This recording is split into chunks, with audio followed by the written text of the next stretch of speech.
Hey guys, welcome back to my channel. So, as if you must have seen the first part of this, national movement in India to gain independence, so you must be knowing that we have discussed about the two causes of the non-cooperation movement, namely Rowlatt Act and that Jallianwala Bagh tragedy. So we are left with one more cause, and that I'm going to discuss in this particular video, and that is Khilafat movement. Okay, listen to it very carefully. You'll understand everything what was happening during that time. So basically what happened was that इतनी सारी problem हो गई। अब गांधी जी को लगने लग पड़ा था कि जब तक हिंदूज और मुस्लिम्स इकट्ठे नहीं होंगे ना तब तक प्रॉब्लम्स नहीं सही हो पाएंगी। तो ही वांटेड कि हिंदूज और मुस्लिम्स इकट्ठे हो जाएं। ठीक है। और उधर से उनको लाइक हुआ क्या कि जो वर्ल्ड वॉर 1 जो था वो ओवर हो चुका था, है ना, आप बताइए। ठीक है। तो 1918 में जर्मनी की टीम में था ये टर्की, है ना। तो ये टर्की जो था वो हार गया था। तो अब ये जो टर्की था ना, टर्की, इसका क्या हुआ था, जो इसका सुल्तान था ना, सुल्तान हेड जो कर रहा था वो था खलीफा ऑफ मुस्लिम। अब इस खलीफा पे मतलब इस सुल्तान पर इतनी ज्यादा मतलब पीस ट्रिटी इनके ऊपर इम्पोज करी गई थी खलीफा के ऊपर, that is the sultan of Turkey. The तो हुआ क्या था कि उस ट्रिटी में ये लिखा हुआ था कि जौन सी भी ट्रिटीज हैं, ट्रिटीज नहीं, जितनी भी आपकी टेरिटरीज हैं,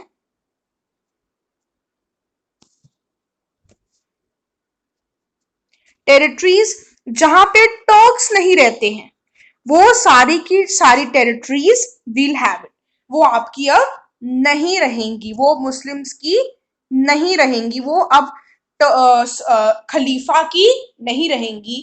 बट जो जहां पे टर्क्स रहते हैं वो आपकी रहेंगी। बट हुआ क्या था, दोनों ही, जहां पे टर्क्स रहते थे जहां पर टर्क्स नहीं रहते थे, उनका हक दोनों से छीन लिया गया था। सुल्तान was deprived of the real authority even over those territories which were left under his control. जिनकी जहां पे टर्क्स नहीं रहते थे वो तो ली ही ली उन्होंने, साथ में जहां टर्क्स रहते थे उसके ऊपर भी उन्होंने अपना कंट्रोल कर लिया था, उसके ऊपर भी अपना हक जमा लिया था। अब मुस्लिम्स को बहुत ज्यादा गुस्सा आया, इससे हुआ मुस्लिम्स को आया गुस्सा। ठीक है। तो उन्होंने कहा कि हम अपने खलीफा को जस्टिस दिलाकर रहेंगे, इन्होंने हमारे खलीफा के साथ बिल्कुल सही नहीं करा है। और इसके इसके लिए, इस कॉज को खत्म करने के लिए, इस चीज को उसको जस्टिस दिलाने के लिए उन्होंने एक कमेटी बनाई, और उस कमेटी का नाम था खिलाफत कमेटी। तो गांधी जी ने ऑलरेडी अपने माइंड्स में प्लान बना लिए थे, उन्हें पता था कि दोनों परेशान हैं, है ना, मुस्लिम से ऐसी मतलब फ्रेंडशिप, है ना, उनके अंदर जो बॉन्ड था वो बढ़ेगा, क्योंकि वो दोनों एक ही सिचुएशन से अंडरगो कर रहे हैं। तो खिलाफत कमेटी बनाई, इनके जो लीडिंग थे ना, इसे लीड कर रहे थे अली ब्रदर्स। अली ब्रदर्स कौन थे? मोहम्मद अली एंड शौकत अली इस खिलाफत कमेटी को क्या कर रहे थे, लीड कर रहे थे। गांधी जी को बहुत सही अपॉर्चुनिटी मिल गई थी, उन्होंने क्या करा, इस खिलाफत कमेटी को बोला कि आप नॉन कॉपरेशन मूवमेंट लॉन्च कर दो। उन्हें पता था कि हम मुस्लिम हिंदूज के ऊपर तो मैं करूंगा ही करूंगा, तो इनको भी बोल देते हैं कि चलो आप भी करो। और उन्होंने उनकी बात मानी और 1 अगस्त को इसे लॉन्च कर दिया उन्होंने 1920 में। इसकी क्या नॉन कॉपरेशन मतलब हम ब्रिटिशर्स के साथ कॉपरेट नहीं करेंगे। अब आप सोच रहे हो वो तो पहले से ही नहीं करते थे, नहीं करते थे। जब वो उनके गवर्नमेंट, उनके गवर्नमेंट सर्विसेज में जाते थे या उनकी आर्मी में पार्ट लेते थे, उन्हें टैक्सेस देते थे, इसका मतलब उन्हें सपोर्ट नहीं कर रहे हैं ना ये one one of the other way. तो उन्होंने बोला कोई गवर्नमेंट ऑफिस में से जितने भी गवर्नमेंट सर्विसेज में जाते हैं सब वहां से रिजाइन कर दो। ये एक नेगेटिव एस्पेक्ट था इस खिलाफत मूवमेंट का। नॉन कॉपरेशन में भी सेम ही चीज थी। तो सबसे पहले इसे खलीफा ने इंट्रोड्यूस, खिलाफत कमेटी ने इंट्रोड्यूस करा था, और उन्होंने बोला आर्मीज में भी कोई नहीं जाएगा, और उन्होंने बोला हम टैक्सीज भी नहीं पे करेंगे। ठीक है, तो ये क्यों करा? क्योंकि वो चाहते थे कि जो सारी की सारी टेरिटरीज है वो सुल्तान को वापस मिल जाएं। अब इससे हुआ क्या कि मुस्लिम्स के ऊपर बहुत ज्यादा असर पड़ा। तो सबसे पहले इसे मुस्लिम्स वाली कमेटी ने इंट्रोड्यूस करा, और उसके बाद में इसे कांग्रेस ने भी सपोर्ट करा, और उन्होंने भी ये सेम नॉन कॉपरेशन मूवमेंट को इंट्रोड्यूस कर दिया। और ऐसा पहले कभी नहीं हुआ था, मतलब इस नॉन कॉपरेशन मूवमेंट को बहुत ज्यादा सपोर्ट मिली, बहुत ज्यादा सपोर्ट मिली दोनों हिंदूज और मुस्लिम्स की। ठीक है, इससे क्या हुआ, उनके बीच में यूनिटी बढ़ी। बट ये जो खिलाफत वाला था ना प्रॉब्लम, ये अपने आप ही इसकी एक नेचुरल डेथ हो गई 2 साल के अंदर अंदर। 1922 में ना एक आया था, उसका नेम था मुस्ताफा केमाल पाशा। मुस्ताफा केमल पाशा। उन्होंने ज्यादा ध्यान नहीं दिया इन सब बातों में, ना उन्होंने कोई ऐसा कंसर्न दिखाया किसी भी इस्लाम के, ऐसा कुछ नहीं करा।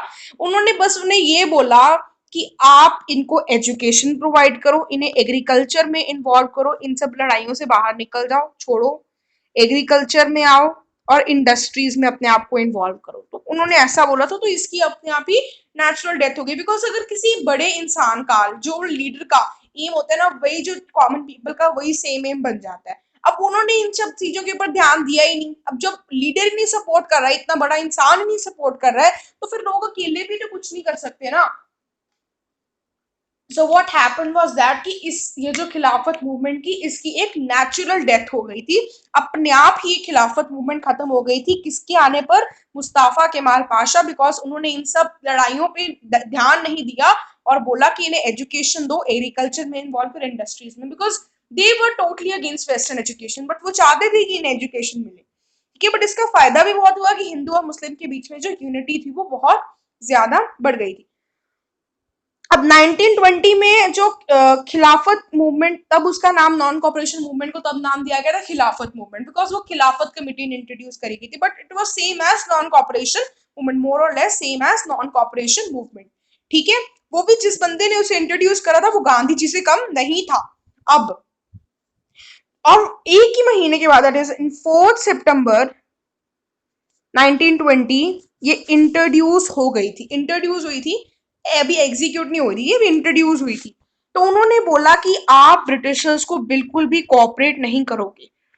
अब इस नॉन कोऑपरेशन मूवमेंट का एक नेगेटिव एस्पेक्ट था और एक पॉजिटिव एस्पेक्ट था। तो सबसे पहले हम बात करते हैं इसके नेगेटिव एस्पेक्ट की।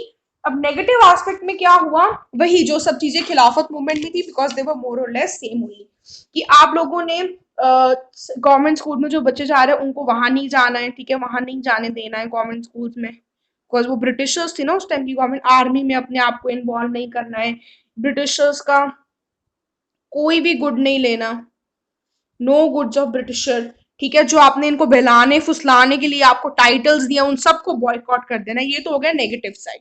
अब इस नेगेटिव साइड की वजह से प्रॉब्लम्स भी आई थी। अब हम बात करते हैं पॉजिटिव साइड की। पॉजिटिव क्या होगी, हिंदू और मुस्लिम सेम कंडीशन से एंटर को कर रहे थे, तो इनके बीच में जो वो थी ना unity, it increase, Hindu Muslim unity was increase. And then untouchability, इनके ऊपर भी गांधी जी काम कर रहे थे, हमने सोशल जस्टिस में ही देख लिया था, वो भी अचीव हो गया था। स्वदेशी भी इन्होंने इंट्रोड्यूस करी थी, थर्ड वाला करा था ना, वो भी इन्हें अचीव हो गई थी। मतलब सब कुछ अचीव होने लग पड़ा था जैसी हिंदू मुस्लिम की यूनिटी। मुस्लिम लीग वाली अगर वीडियो आपने देखी हो ना, तो आपको पता होगा, उसमें मैंने अच्छे से बताया था कि हिंदू मुस्लिम यूनिटी में क्या असर मतलब पड़ता है जब हिंदू और मुस्लिम इकट्ठे हो जाते हैं। और ये जो सारी इंटॉक्सिकेटिंग ड्रिंक्स जो हम अब ब्रिटिशर्स लेकर आए थे, उन सबको बैन करो। ठीक है, तो ये सब कुछ फायदे हुए थे। सत्याग्रह, तो non cooperation was the form of satyagraha. तो गांधी जी के सारे 5 जो थे वो हो रहे थे, सिर्फ एक को छोड़कर, वो था नॉन वायलेंस वाला। वो चौरी चौरा इंसिडेंट में उसे वॉयलेट कर दिया था। बाकी स्वदेशी वाला और ये जो था सोशल जस्टिस और हमारा पहले वाला जो था सत्याग्रह, ये सब कुछ ओबे हो रहा था। तो हुआ क्या था कि जो पुलिस मैन था एक, ठीक है, 5 फरवरी 1922, जब 1922 में मुस्लिम वाली साइड से भी मूवमेंट बंद हो गई थी और 1922 में गांधी जी ने भी इसे वापस ले लिया। तो 5 फरवरी को 1922 में क्या हुआ कि एक चौरी चौरा एक जगह है, वहां का एक पुलिस ऑफिसर था। काम उन्होंने गलत नहीं करा था, बट फिर भी लाइक लोगों में बहुत जल्दी गुस्सा आ जाता था, just because of the fact कि वो जो पुलिस ऑफिसर था, वहां पे एक लिकर शॉप थी, और उसको जो वॉलंटियर कर रहा था, तो इस पुलिस ऑफिसर ने इस मारा था। ठीक है, so he was police officer had beaten some volunteers who were picketing a liquor shop. ठीक है, तो वहां पे हुआ क्या कि वहां पर कुछ पीजेंट्स थे, वो इतने एजुकेटेड नहीं थे, जस्ट उन्हें उन्हें ये नहीं पता था कि वो जो ये वाला बंदा है ना, वो भी काम अच्छा नहीं कर रहा है। Just because of the fact he was Indian, उन्होंने यहाँ पे वो चौरी चौरा जहां का वो पुलिस ऑफिसर था, वहां पे जाकर उन्होंने आग लगा दी, और वहां पर 22 पुलिस मैन जो थे वो अंदर ही अंदर मर गए। ठीक है, सो फिर गांधी जी को ये बात की समझ लगी कि they were not react ready, उन्हें ऐसा पता चला they were not ready for non violent struggle, क्योंकि वो हर बारी वायलेंट में चले जाते थे, वायलेंस हो जाते थे, वायलेंट हो जाते थे, तो ये और भी जगहों पर ये सारी प्रॉब्लम्स आ रही थी। ठीक है, तो अब एट द एंड इस ये जो मूवमेंट थी, नॉन कॉपरेशन मूवमेंट थी, वो सस्पेंड होने पर आ गई थी। उन्हें लगा कि ये हमारे लॉ को ब्रेक कर रही है, तो उन्होंने बोला कि आप अब नेगेटिव वाले पोर्शन पे फोकस नहीं करोगे, focus on constructive program, that is Hindu Muslim unity, और ये स्वदेशी हो गया, प्रोहिबिटिंग इंटॉक्सिकेंट, तो इन सब चीजों पे आप फोकस करोगे। ठीक है, तो 10 मार्च, बट अभी भी वो मतलब नॉन कॉपरेशन कर रहे थे। 10 मार्च को 1922 में उन्हें अरेस्ट कर दिया था 6 साल के लिए, बट उन्हें 2 साल में ही बाहर कर दिया था, मतलब पुलिस स्टेशन से, बिकॉज उनकी हेल्थ जो थी वो बहुत ज्यादा खराब हो गई थी। और फिर हुआ क्या कि फाइनली पहले उन्होंने बोला नेगेटिव पॉजिटिव दोनों पे फोकस करो, उससे हुआ चौरी चौरा इंसिडेंट, तो गांधी जी परेशान हो गई, फिर उन्होंने बोला सिर्फ पॉजिटिव वाले पे करो, फिर उनको अरेस्ट कर लिया, तो उन्होंने इस मूवमेंट को खत्म कर दिया, बिकॉज इससे बहुत ज्यादा प्रॉब्लम्स आ रही थी। तो उससे लोगों को बहुत बुरा लगा, जैसे कि कांग्रेसमैन भी सेटिस्फाइड नहीं थे, कि मतलब just because of the fact कि मतलब थोड़े से पीजेंट्स ने मिसबिहेव करा, आपने मूवमेंट को वापस नहीं लेना चाहिए था। तो कांग्रेसमैन और इवन जवाहरलाल नेहरू का भी यही मानना था, जो कि कांग्रेसमैन का था, तो उन्होंने भी बोला कि नहीं, ये वापस नहीं लेनी चाहिए थी movement, it was a very nice one. ठीक है, और उसके बाद में हमारे एक और थे C R Das and Motilal Nehru, उन्होंने भी बोला कि मतलब ये रेजोल्यूशन आपने सही नहीं लिया, कि इन्होंने C R Das and Nehru Lal Motilal Nehru. ठीक है, ये भी इस सब के अगेंस्ट है कि आपको ये जो आपने डिसीजन लिया है सही नहीं था, आपको एक इन पीजेंट्स की वजह से आपने इस मूवमेंट को ट्रैक करा, बिल्कुल सही नहीं था, ये मूवमेंट बहुत अच्छी थी। So we'll end it here. In the next video, we'll be discussing about the impact and the significance of the movement, and also about the civil disobedience movement. So please do hit the like button and also subscribe for the quickest notification of the very next part of the video. Thank you so much. Bye bye. Have a good day.